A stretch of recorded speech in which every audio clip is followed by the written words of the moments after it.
As the years went on, and as I became a journalist, primarily involved in the world of sports, I continued to read the Post, but by then, it was because the Post had the best sports writers and best sports department in the city.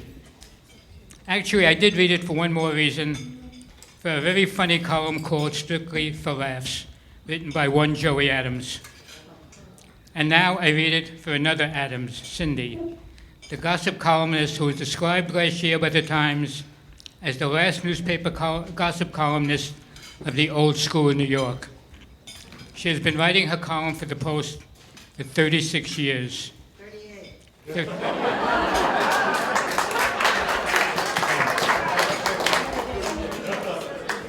Just introduce her and let her talk. Okay, I think you're right, Tony, but I'm going to just give you a few reasons why I'm a big Cindy Adams fan. For instance, her June 12th column. The Puerto Rican Day Parade, headed by a former terrorist, was more fun than the Tony Awards.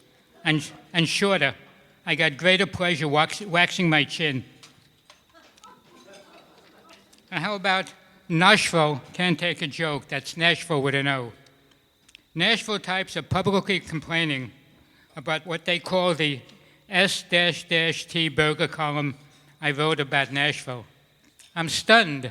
It's the first time I ever heard that they could read with their lips. What's their problem? I wrote they're friendly. I reported their food's great. I said the mayor's attractive. The hotel for which I paid, no comp, was excellent. Why are they mad? Why? My fault they have an inferiority complex? Maybe they're just inferior. I only gently suggested in print that they're often a little wide, like rounder rather than taller, like if they're 6'4", it's in width. That's my fault? Well, May 30th column, General Manuel Noriega. I interviewed him in Panama. He was El Supremo. I interviewed him in Florida. He was a prisoner. I knew him when he ran his country. I knew him when our country ran him. I have a lot more I could read, but as Tony said, let's call up Cindy Adams.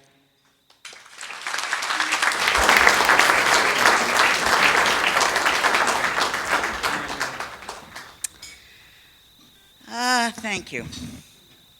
I'm very happy to be here. I always like to work when I'm not getting paid.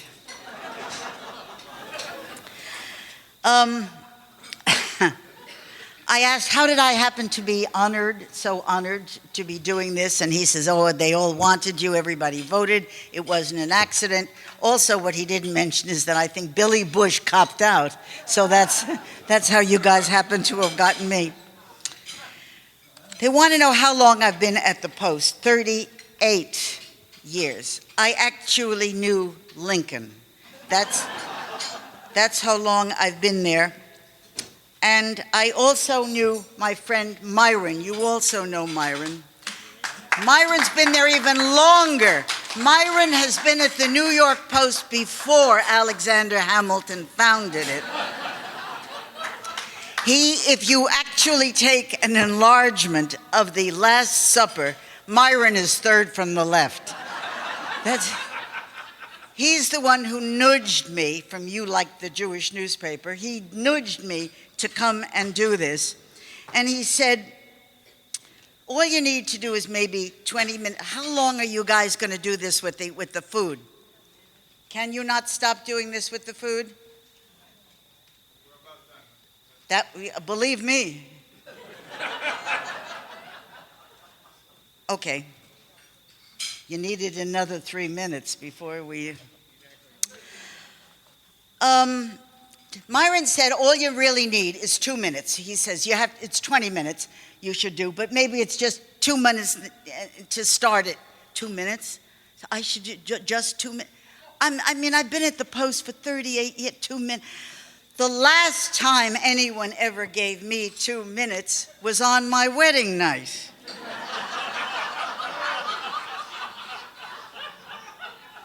Two minutes he wants to give me. You know, when we do it today, we're all guys who've done the same job. It's not easy. I know I'm the last dinosaur to do this. I understand that. But you cannot get exclusives anymore. It's a 10-minute news cycle. I write something, the Post puts it online at night, it's the next day's paper, but the people all over the world, like in London, they put it in their newspaper the next day. No credit. It's gone. You cannot get an exclusive.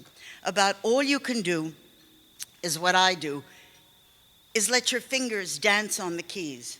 You can only be a writer. You really can't get the stuff that you used to get. When I started in the Post back in the Stone Age, I had 500 front pages. 500 of them. I can't do them anymore. I don't do them anymore. But you have to understand, in the days when lots of us did them, it was different. Some of us knew the best judges money can buy. We don't have that anymore. The city has changed. In Albany, everybody's on parole, you know. So you cannot get the stuff that you used to get. And now today in New York, if you're double parked, they put you in solitary. So everything has changed, and we cannot get the stuff that we used to get. I got it because basically it was Joey. Joey Adams was my husband. I was married to him a lifetime. He was the same age as my mother. But what people do not know, he was the same age as my mother. But the people who don't know is, it was his background is why I am here doing what I'm doing. I did not want to write a column. I never looked to write a column. I never tried to get a column. I never tried to force anybody out so I could get it. I had nothing whatsoever to do with it. It was happenstance. Joey and Walter Winchell were brothers-in-law. Joey's first wife and Walter Winchell's wife were sisters. So when Joey was a kid, when he started to grow up, he was already in the Stork Club, meeting all the world's most famous people.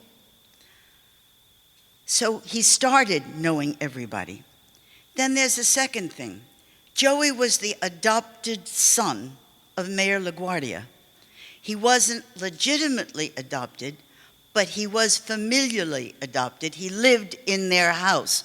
Why? Because when he was a little boy with a piping voice, he would stand on Madison Avenue and 105th Street, and he would say, "Vote for LaGuardia." And as a result, he was brought up in that house. Thus, when he was even a young boy, he knew all the celebrities because of Walter Winchell. He knew all the city politic because of LaGuardia. And then he became president of AGVA, American Guild of Variety Artists. He had the lock for everybody, every phone number, every address, whenever anybody was in trouble, from Sinatra to anybody. So when I married him, I was a teenager. And that's what I went to dinner with. I went to dinner when I was 17 with Sinatra. What the hell did I know?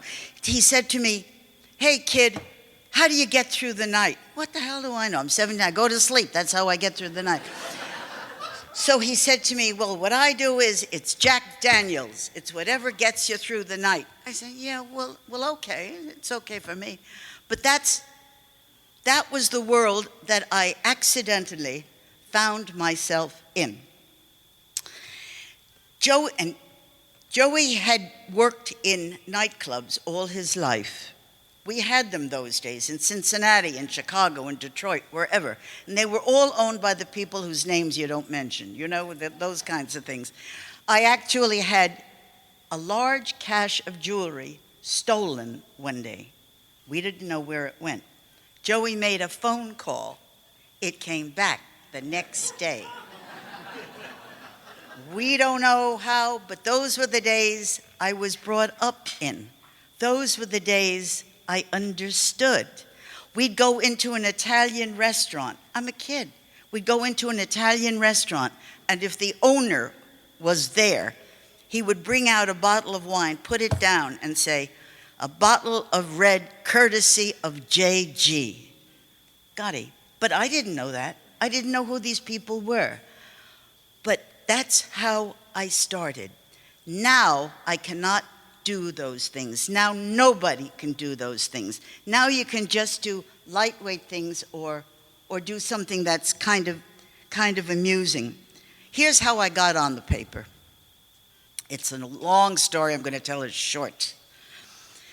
Joey had, as president of AGVA, he was traveling around the world for then President Kennedy, doing shows, and we did shows, he did shows, all over the world. So we were in Iran, and we got to know the Shah very well. I mean, how well? It's not like I went to his palace for Passover.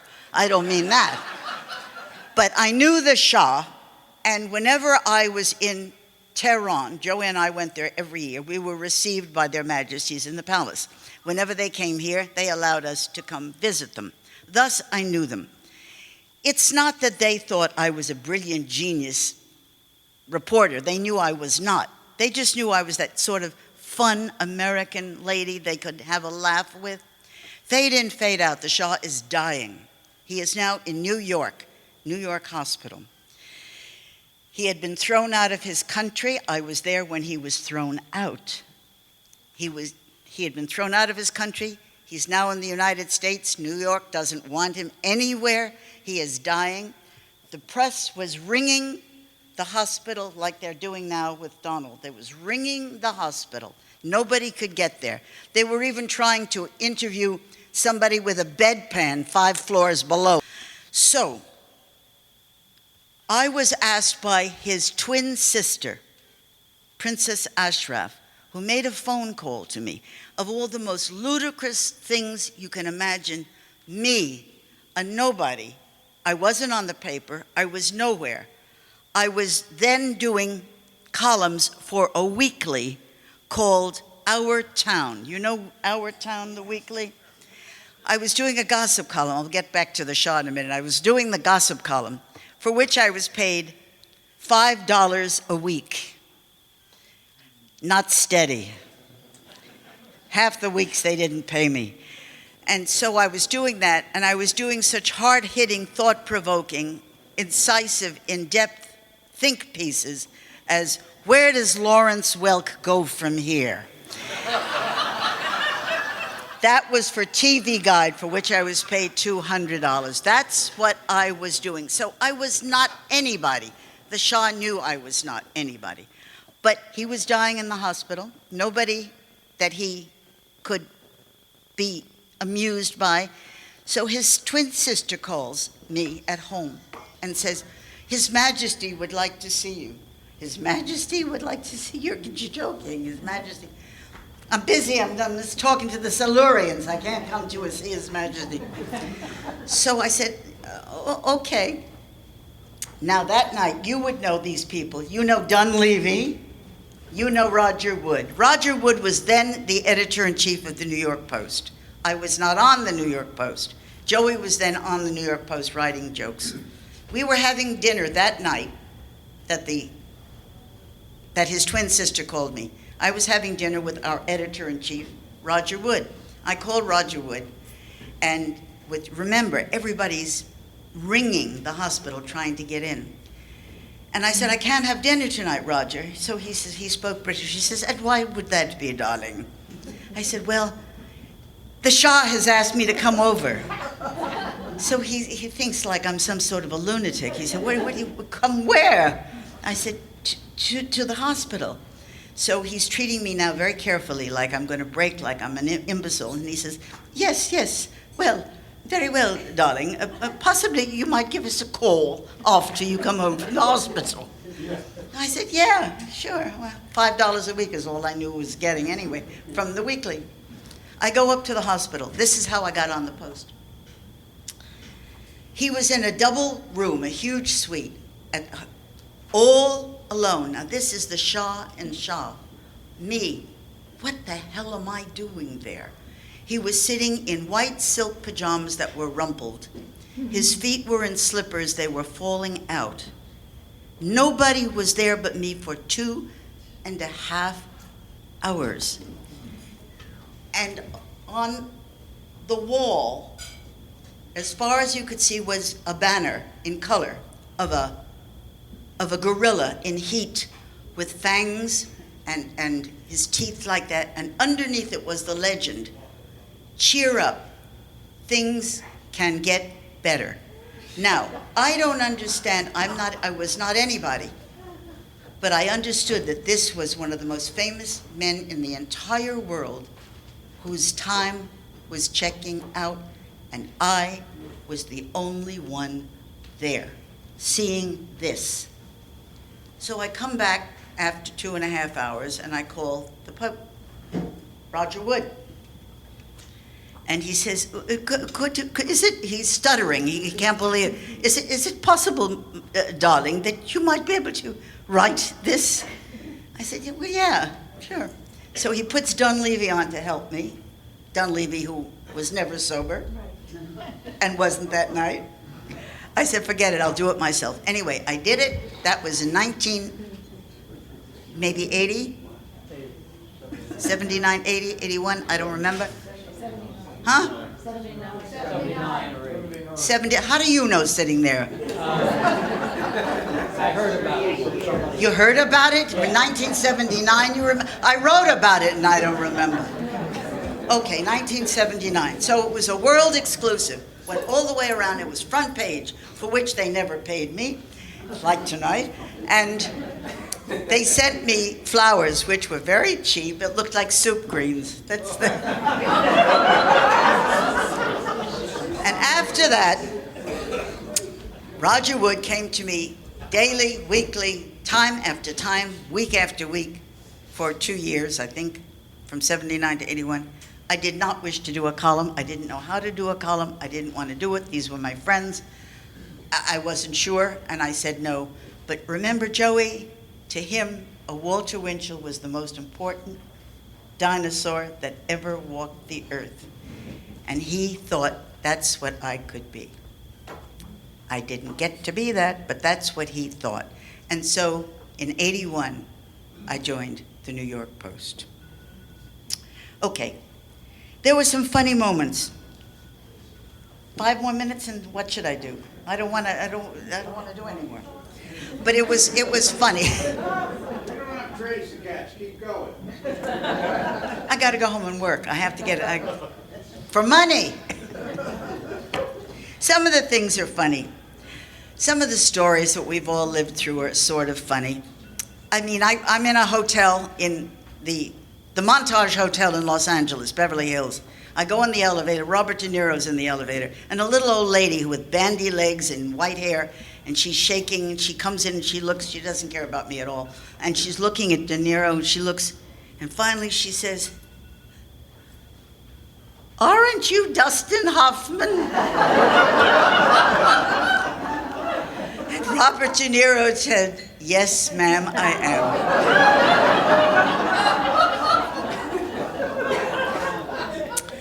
Some of these stories don't fit, but what the hell, I'm just thinking of some. Joan Rivers, who I love dearly. This has nothing to do, I wrote about it, but I shouldn't tell it, but I'm going to tell it anyway because it fell out of my mouth already. I spoke at her eulogy. It was at Temple Emmanuel. Now that's 800 people. Somebody else is going to say 750. He's going to remember it, 750. It was 800 people, and it was jammed.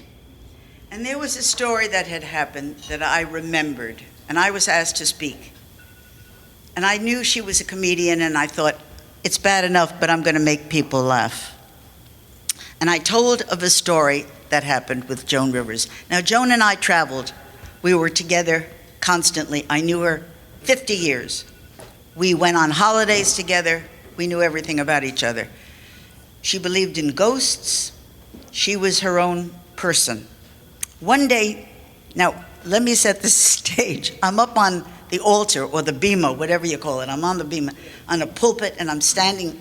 800 people, at 1,600 eyes are staring at me. And off to my right is a rabbi in his robes.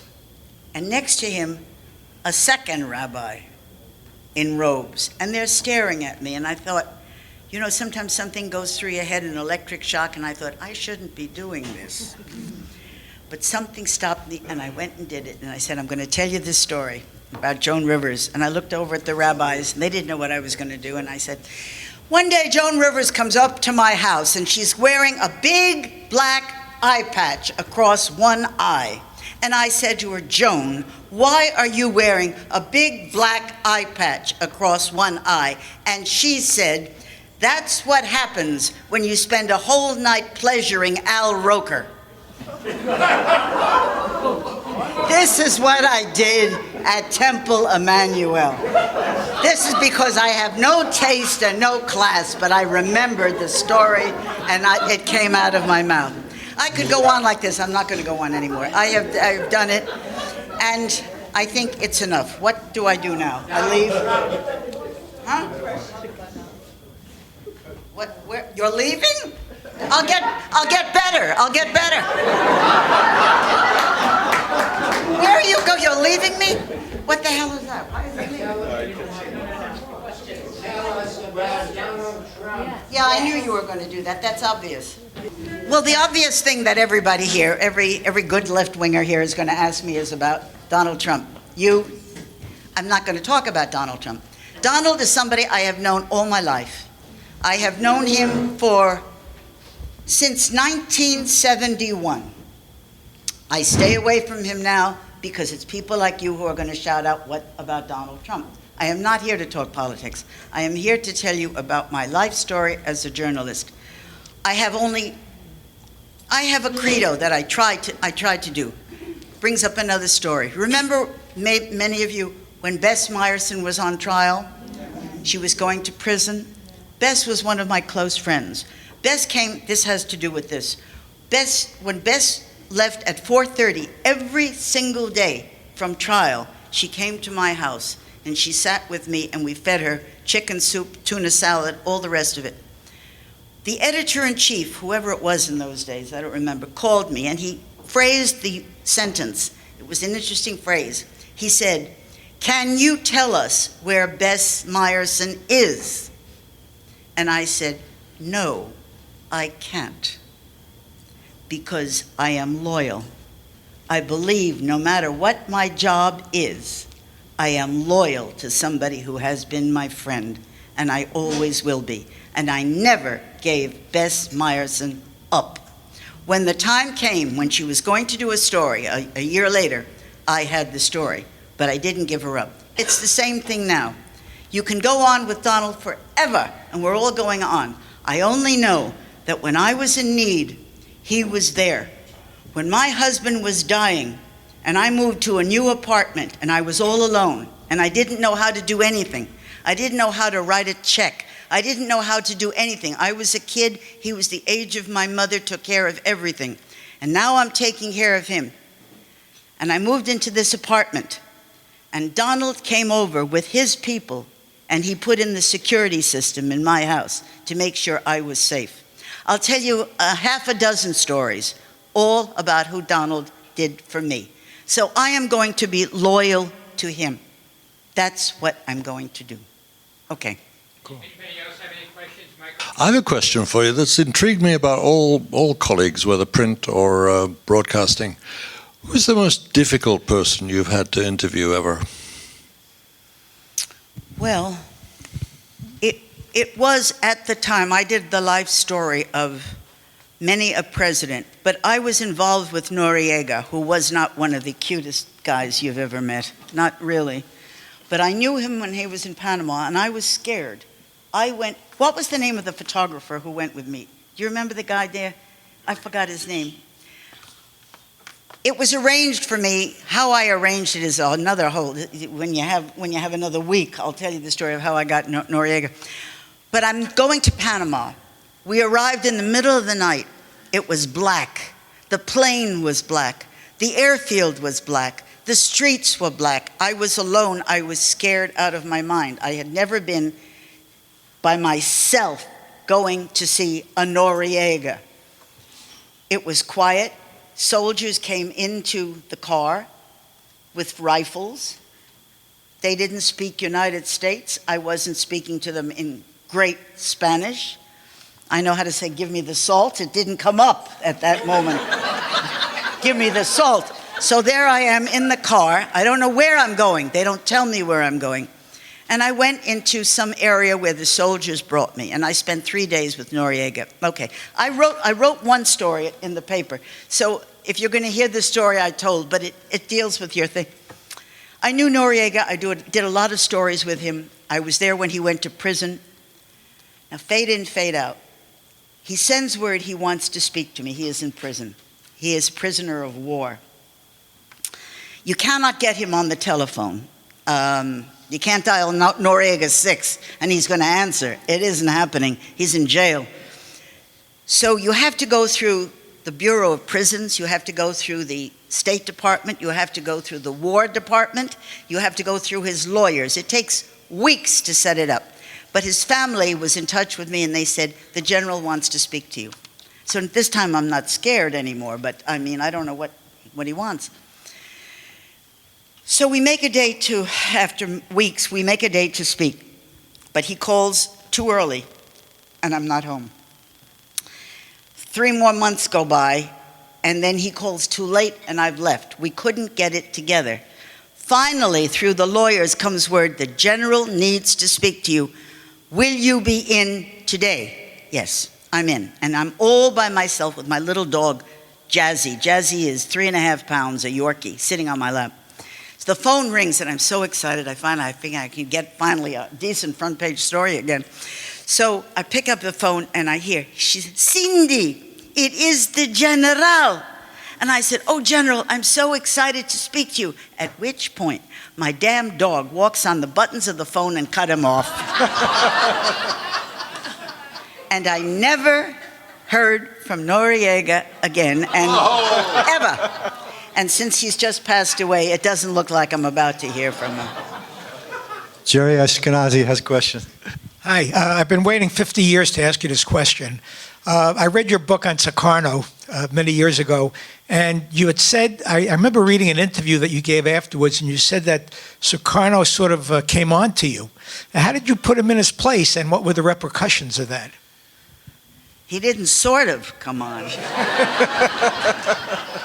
Listen, I was 800 years better looking and thinner, and he was the president of his country. How would you feel? I'm not asking you, but I mean, how would you feel? Yeah, I was also flattered, but he came on to me, but I think at the time then, and I think now, he really, really, really probably would have fainted in a shock if I was one of the people from Fox and went after him and did it. But he didn't really want it. That was just part of his charm. But that was how I got to do the book, because I wasn't one of those guys with cigar ashes running down here who was drinking booze, and because I looked the way I looked and I was funny and I could amuse him a little bit is why he picked me to do it. He picked me. I didn't even know where Indonesia was. I mean, I thought you get to Singapore and you make a left. What do I know where the hell Indonesia was? But he picked me, and he picked me because I had met him.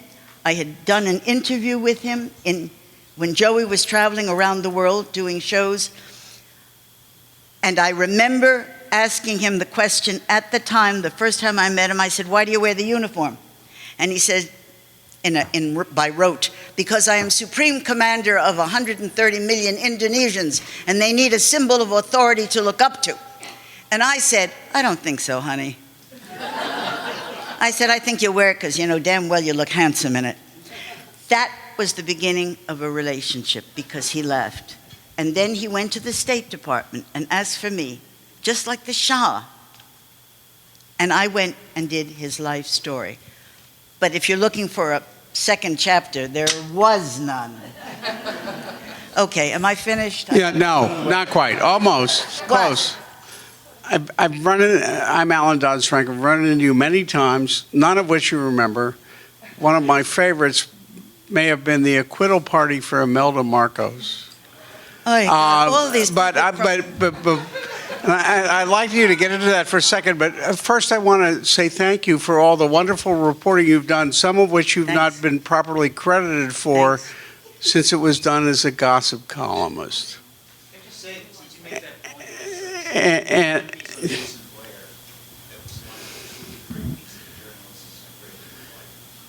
You couldn't have put that on the mic? yeah, I'll give him the mic in 1 second before you answer, Cindy. Wait 1 second.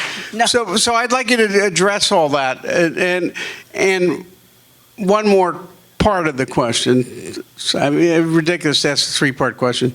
How did you address ethical concerns, if there were any, when all these dictators were dying to talk to you? How did I address? Let him say what he was saying Ethics, first. is that what you said? Ethics? Well, I didn't hear. How did I address what? Ethics. Sex? Did you worry about dictators trying to compromise you? I mean, not in the Jerry Eskenazi What are you sense. asking? What are you asking? Because I can't figure out what you're asking. I'm asking you to tell us about your big scoops in dealing with these rulers of other countries. Okay. The Shah thing you heard, which is it's bizarre, and if you ever went into the folds of the microfiche of the New York Post, you would find out, I wrote about it. This is okay.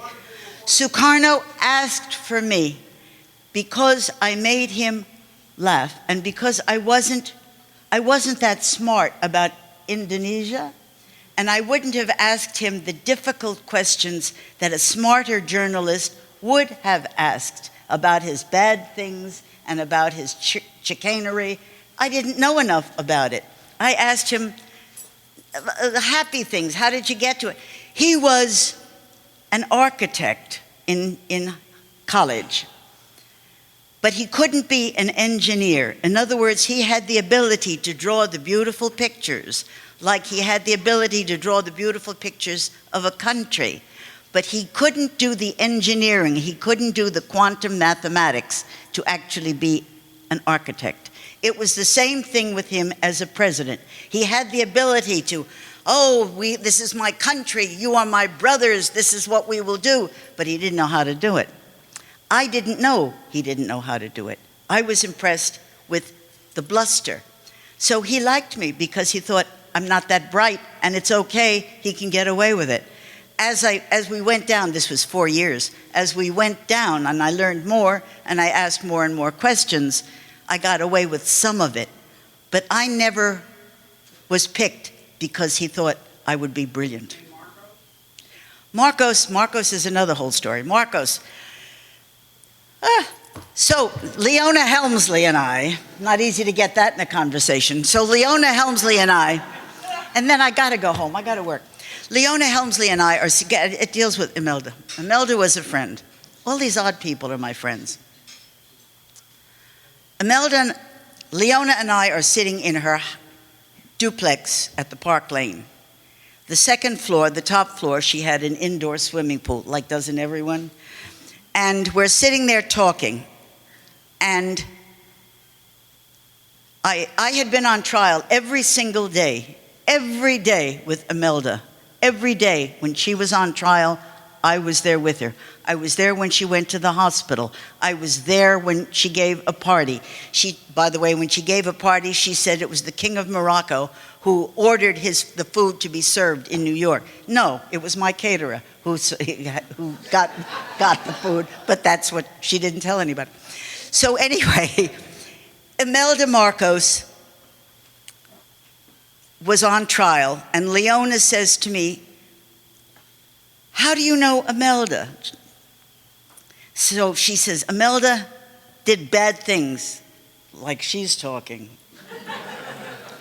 So I said, no, there's nothing wrong with Imelda. The only thing wrong with Imelda is she has mathematical Alzheimer's. She can't remember where she put $900 million US. At which point Leona says, 900 million? I've got more. This is going to be on a documentary, I don't think it's me they took my story. They're doing Epics, or somebody is doing a documentary on Leona, and that story will be there. I met Imelda with the Shah. The Shah had Persepolis, a town called Persepolis that was 2,000 years old. And he was honoring it. And I was there, and Imelda was there. And we bonded. This was a long time back. And I brought the first Miss Universe pageant that had ever been outside America. I brought it to Manila to have it in Imelda's theater. I'm going home. Goodbye. Thank you. Thank you. Thank you, Cindy. Cindy is now an honorary member of the Silurians, and we will now have dessert, and a big round of applause for Cindy.